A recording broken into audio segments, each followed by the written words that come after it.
this is probably, in your history in Calypso, the wettest year for Calypso. Yeah, definitely. Give us an idea. Definitely.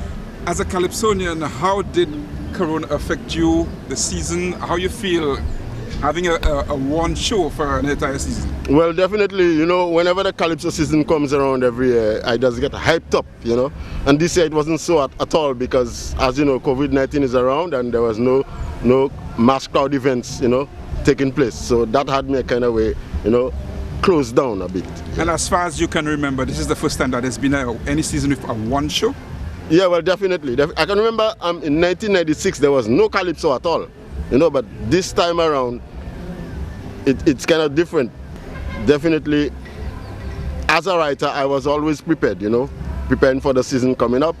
But when the COVID-19 hit, we knew there was not going to be a Calypso season. All right, so talk to us about the concept here tonight, Put by Balance. What does it mean for Balance to come with this, and why did you decide to participate? Well, it is a good venture, very good venture, because it fills the void of having no Calypso this year, And like I tell you, most of the writers were preparing for Calypso season and they have the materials there and they cannot show it off. And I think this is a good opportunity for the writers to put out their work. Let's flash back a little bit. As far as you can remember in your career in Calypso, is that the first year that we've had just one show for the entire season? One show? But we haven't had a show. But this is the show. Oh, okay. Well, yeah. I can say that. I can't recall any other time where it has been like that. This is a really unique situation, I must say. Now that we have to record and then to put it out there for the patrons to get a piece of it. This is very unique, and I hope that it doesn't continue until 2021. And I hope this is the only time that this is going to happen.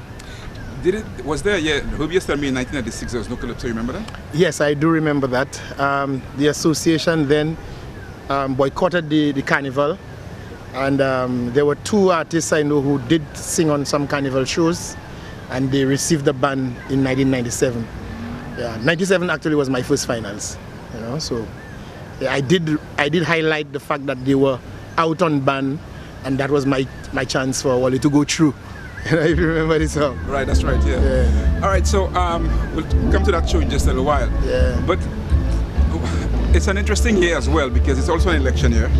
And is it? I thought it was 2021. Well, people are in campaign mode, really. So this probably could be if there was a season, the last Calypso show before the election. Yes. Do you think that some politicians are getting away with the season this year? I don't think so. The music is out there. The music is on a lot of different platforms, and people are accessing it via Facebook.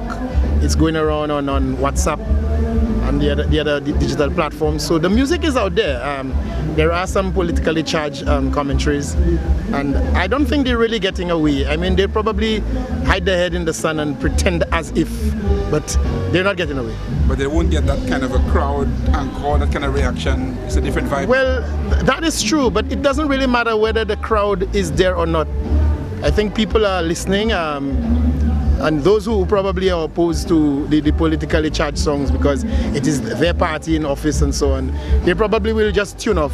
And they themselves might not even have come to the tents too, for fear that this is what was going to happen, Yeah. All right, now as a writer, how does 2020 affect you, or does it at all as a writer? Because ideas keep flowing all the time, but because there's no season, does it affect your momentum and so on? No, it doesn't really affect, because in fact it gives you more time to look at stuff. If you had stuff to sing this year and then probably you feel, well, maybe 2021 might be better for that, So you can work on it and archive it in the meantime. And so I don't think so. If you're writing, you're writing, What's your thought on the initiative by Balance Inc. this year? I think it's a very good initiative.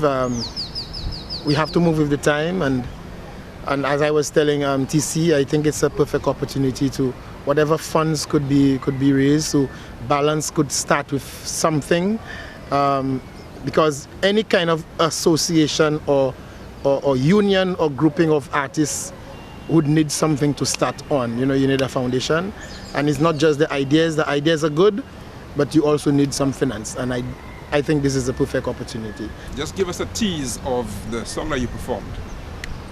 This is basically, it's a politically charged, it's a commentary. The whole concept is St. Lucia being Eden, or the paradise in the Caribbean Sea, being fought over, whether it's British, French, but now it's political fight. A few years ago when things were well in paradise, a band of fallen angels looked down with envious eyes, led by some new villains and some of the same, who had put out even John Compton's almighty flame. Then a great white lord arose to take control of the party. Now the king silent and quivering subserviently.